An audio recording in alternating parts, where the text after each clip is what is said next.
So today I'm actually going to take you and show you how to pull the Kutter bar out of our Sickle Bar mower and change out a tooth on there. It's really not that big of a process. It just takes a few minutes.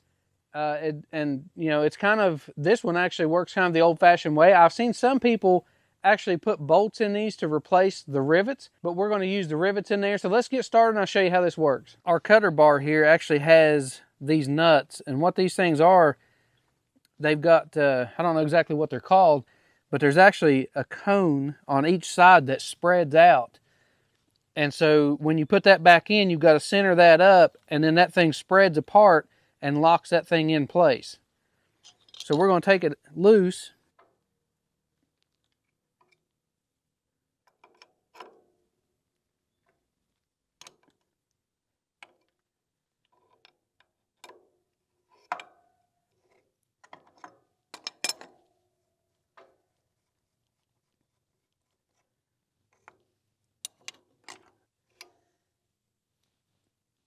You can see on this thing, you can see the grooves in this on both sides actually. And this side of the bolt is tapered.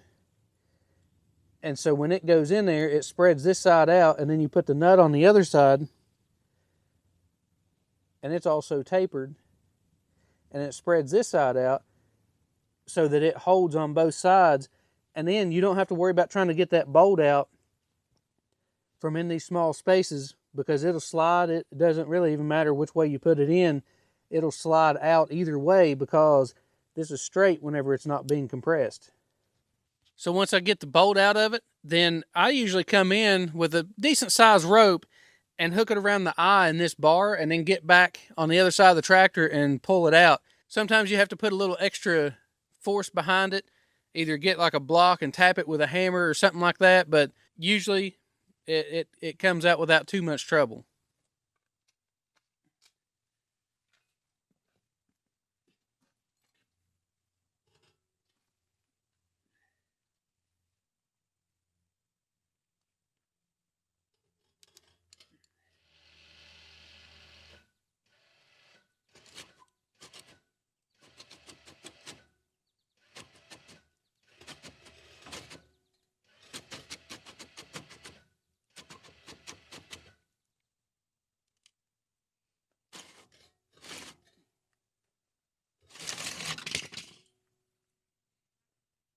According to the owner's manual, it says to get a 5/16 inch drill bit and drill out the rivets, and then the remainder of the rivet that would be left in the hole, then you use a punch to knock it out. I've done this several different ways. I've actually ground the tops off with a grinder before and then knocked them out. I've actually seen some videos where you can mount this thing in a vise and the main bar itself, and then hit the back of the tooth and they'll just pop off. I actually tried that once and it did not work for me, so I'm going to try the way that the manual says to do it, which is drilling them out.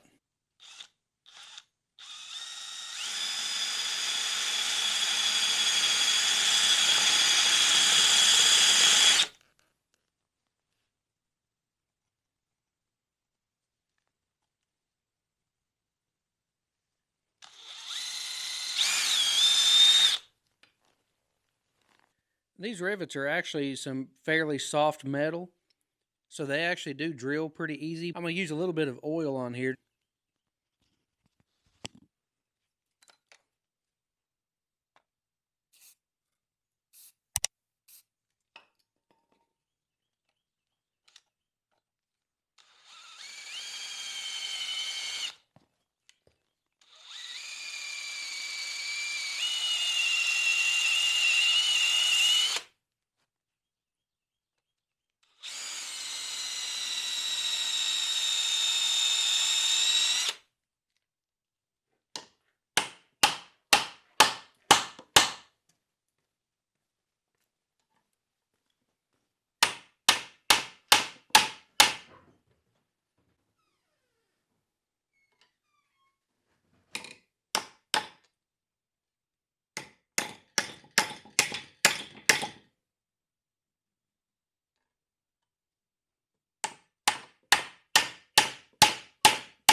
So what we put this back in there with are these little rivets, and you put them in on one side and then you pound them flat on the other side so that as you pound them in, they spread out and make the hole tight.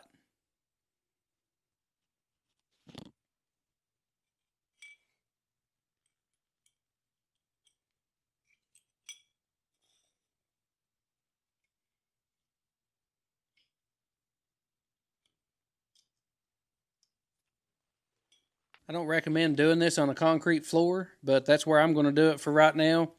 By hitting this with a hammer, then, I mean, you could damage the concrete underneath the sickle bar.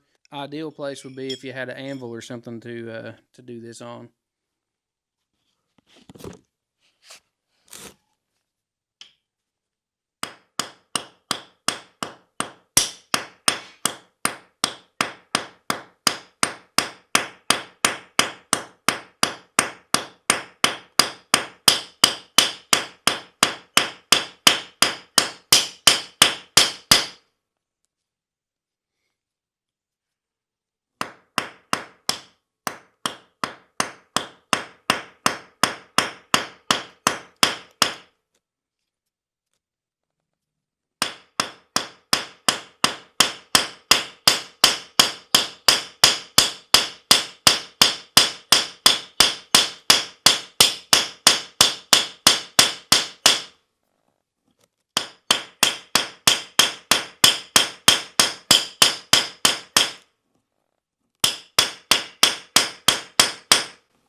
If you pound it in good, then your knife will be nice and solid.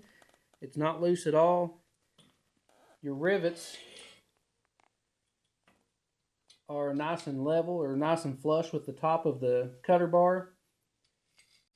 And what I always like to do, I do like to flip it over and kind of just give these just a little bit on the back side, just to kind of make sure they're good and snug, and then to flatten them out just a little bit more so that there's no hang up as it's going back and forth on the cutter bar.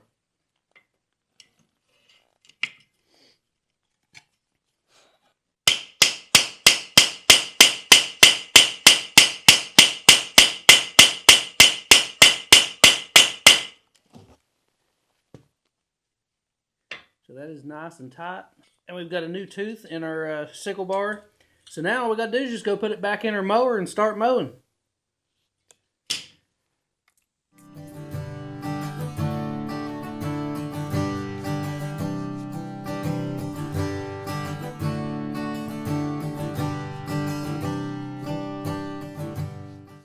So guys, that's going to wrap it up for today's video. I hope that kind of helps you out understanding how to change a tooth on a sickle bar mower. Also, in case you're wondering what I was doing there, I'm actually getting ready to go out in the field and mow some. So I wanted to put my bug spray on. And this stuff right here, I'm trying it out. And I'm going to do a video on this pretty soon. But I am trying this out. This is a DEET-free, all-natural insect repellent. Usually, we've got like the off-brand or whatever. It's got DEET in it. And you have to put that stuff on. And that stuff actually irritates my skin. It actually feels like I've got a sunburn when I use it.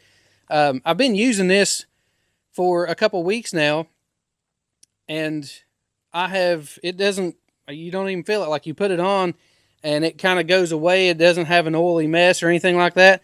So far I'm liking that, but I'm going to do a complete review on it here pretty soon, and I want to give it time to actually try it out and have a good opinion about it before I got on and started talking about it. This is Captain Ron's all-natural insect repellent. You can check them out. I think their website is actually mycaptainrons.com. But like I say, watch for a future video of this, because if you're interested in finding something that is all-natural, doesn't burn your skin, that's what I've noticed with it so far. And it actually smells kind of nice too, instead of being like a chemical smell.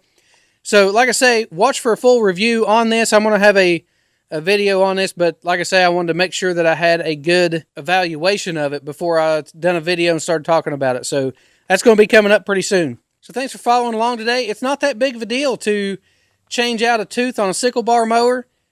It works if you've got an anvil. That probably will help you out a little bit more. I don't like doing it in my garage floor, because if you get a little gravel or anything, like you can actually cause it to kind of chip the concrete if you are not careful. Also, I used a ball peen hammer, so it has the round end on it, and as you start to work that rivet down, you kind of mushroom shape it, and you just keep working around it and around it until it flattens out and spreads out and takes up any gap that's in there, and it really tightens up on there. It's just, I mean, it's really a solid way to fasten it on there.